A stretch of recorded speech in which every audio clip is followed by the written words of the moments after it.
আসসালামু আলাইকুম, সবাই কেমন আছেন? আমি আপনাদের দোয়ায় মোটামুটি ভালোই আছি, আবার ভালোও নাই, কারণ আমি একটু অসুস্থ। একটু না বলতে গেলে অনেকটাই অসুস্থ। তো এখন ডাক্তারের কাছে চলে যেতেছি। অনেকদিন ধরে ইউটিউবে ভিডিও আপলোড দেওয়া হয় না, তাই ভাবলাম আজকে ডাক্তার যাইতেছি যেহেতু, তো ভিডিও করে নিই। তো এই যে আমরা চলে আসছি হসপিটালে আসার পর লিফটে করে আমরা একদম চলে আসছি 6 তলায়। আর দেখেন কত ভিড় আর কত সিরিয়াল মানুষের। এই দিক দিয়ে আমার ছেলে মানে মানুষজন দেখে মানে ভয় পাইতেছিল যে এত মানুষ কোথা থেকে আসলো এই হসপিটালের মধ্যে। তো ডাক্তার দেখানো শেষ করে লিফট দিয়ে আবার নিচে চলে আসছিলাম।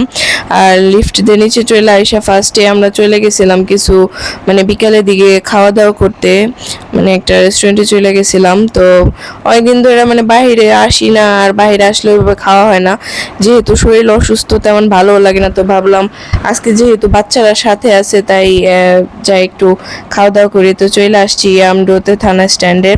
আর ইয়ামডোতে আসলে আমরা সবসময় কর্নডগটা মাস্ট বি ট্রাই করি, কারণ এখানকার কর্নডগটা অনেক মজা। তো আমরা অর্ডার দেওয়া শেষ, এখন দেখেন মানামানি করতেছে, দুইটার দিক দিয়ে খাবার চলে আসছে।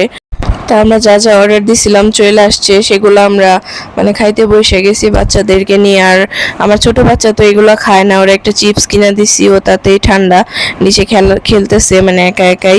আর এইটাতে দেখেন ফাহাদ কেমন করতেছে মজু নিয়ে, বলতেছে মা এটা মজু না কোকা কোলা, মজু না কোকা কোলা। আমি বলতেছি না বারবার যে বাবা মজু মজু, বিশ্বাসই করতেছে না যে না মজু না। আমি বললাম যে না বাবা মজু খাও, তুমি করে না। তো কন্ডকটা খাইলাম, তো আগের মতো টেস্ট লাগলো না, আর একটু পরিমাণও লাগতেছিল কম। আর অনেক বড় ছিল যখন নতুন নতুন মানে রেস্টুরেন্ট ওপেন হয়েছিল, তখন হয়তো বা মানে ভালো মানুষই দেখায় আর কি বেশি দিত, এখন একদমই মানে ছোট বানায় ফেলাইছে। তো যাক তাও খাইতেছিলাম। আর আমার যেহেতু শরীরটা বেশি ভালো না, আবার তেমন ভালোও লাগতেছিল না খাইতে, তারপরও খাইলাম যেহেতু আইসি সবার সাথে, এর কারণে এদিক দিয়াতে মিট বক্স ট্রাই কর। আর এখানকার মিট বক্স বরাবরই অনেক মজা, ফুল লোডেড থাকে, সসেস, তারপর চিকেন, তারপর ফ্রেঞ্চ ফ্রাইও থাকে, মানে মোটামুটি ভালোই মজাই। তো এটা খাওয়া শেষ করে আমি পাস করে দিয়েছিলাম ওদিকে মার দিকে, কারণ আমার অত ভালো লাগে না একসাথে এত খাবার খাইতে। আর একটাতে মোমো নিয়েছিলাম, মোমোটা অনেক গরম ছিল যেহেতু একটু আগেই দিয়ে গেছে, এর কারণে আমি মোমোটা মুখে নিতে পারতেছিলাম না। তো মোমোটা সাইডে রেখে এখন আমি একটু নাচোস ট্রাই করব। আমি নাচোস এই ফার্স্ট টাইম খাইলাম, আমি এর আগে খাইনি কখনো, কারণ দেখতে আমার ভালো লাগে না যেহেতু চিপস আইটেম। তো আমার চিপস টিপস এমনিও ভালো লাগে না।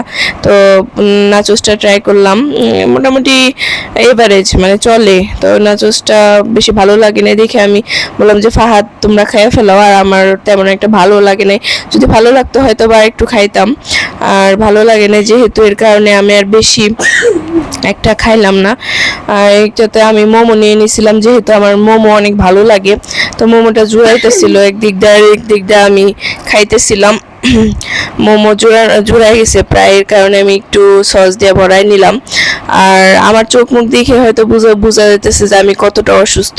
আমি আসলে অনেকটাই অসুস্থ। অসুস্থতার কারণে আমি ভিডিও এতদিন কন্টিনিউ করতে পারি নাই, কারণ আমি এতটা অসুস্থ, আমি বিছানা থেকে উঠতে পারি না, মানে এতটা অসুস্থ। তো আমার জন্য সবাই দোয়া করবেন। আর এখানে আমার বড় ছেলেটাও অনেক অসুস্থ, ওর কাশি হয়েছে, আর ও কাশতে কাশতে মানে এমন অবস্থা হয়ে যায় মানে বমি করে দেয়। তো খাওয়া দাওয়া করতেছি, আর আমার ছেলে তো মনে করেন যে একটা রেখে আরেকটা মানে কি করবো, ও কিন্তু খাইতেছে না, ও দুষ্টামি করতেছে। আর একটা একটা করে মানে পটেটো যে ওয়েটসগুলো ছিল ওগুলা উঠায় খাইতেছিল। আর আমি মানে আমার মূলত মোমোটাই ভাল লাগে বেশি, কোনো জায়গায় গেলে আমি মোমোটাই খাই। তো এই দিকটাতে আজকে মোমো খাইছি, মানে একটু স্বাদ লাগে নাই, ভালোই লাগে নাই, যে কি খাইলাম না খাইলাম মানে নিজেরাও বুঝি নাই যে আসলে কেমন স্বাদটা। তো অসুস্থতার কারণে হয়তো বা এমন হয়েছে। আর আমি এদিকটাতে ওর মজু নিয়ে একটু খাইছি, ও দেখে নাই, খেয়াল করলে হয়তো বা বকা দিত, কারণ ও মজু অনেক পছন্দ করে। তো খাওয়া দাওয়া শেষ করে ওষুধ নিছি, ওষুধ নেওয়ার পরে আমরা একটা নার্সারিতে চলে আসছি, যেহেতু আমি একটা আম গাছ নিতে চাইছিলাম ছাদ বাগান, মানে আমাদের ছাদে লাগানোর জন্য। তো মা নিতে দেয় নাই, বললো যে না নেওয়ার দরকার নাই, এখন বাসার কাজ পুরোটা কমপ্লিট হয় নাই, আর বাসায় স্পেসও নাই ওরকম যে এখন রাখা যাইব। তো আমি ওনাদের বললাম যে আঙ্কেল বারান্দা রাখা যাইব কি না, ওনারা বললো যে না বারান্দা রাখা যাইব না, এই ছাদেই লাগাইতে হইব, কারণ যেহেতু আম গাছ আলো বাতাসের দরকার আছে, তো এর কারণে আমি আর নিইনি। তো এইটাতে দেখতেছিলাম যে অনেক জাতের আম গাছ, 12 মাসি বা সিজনাল সব ধরনের।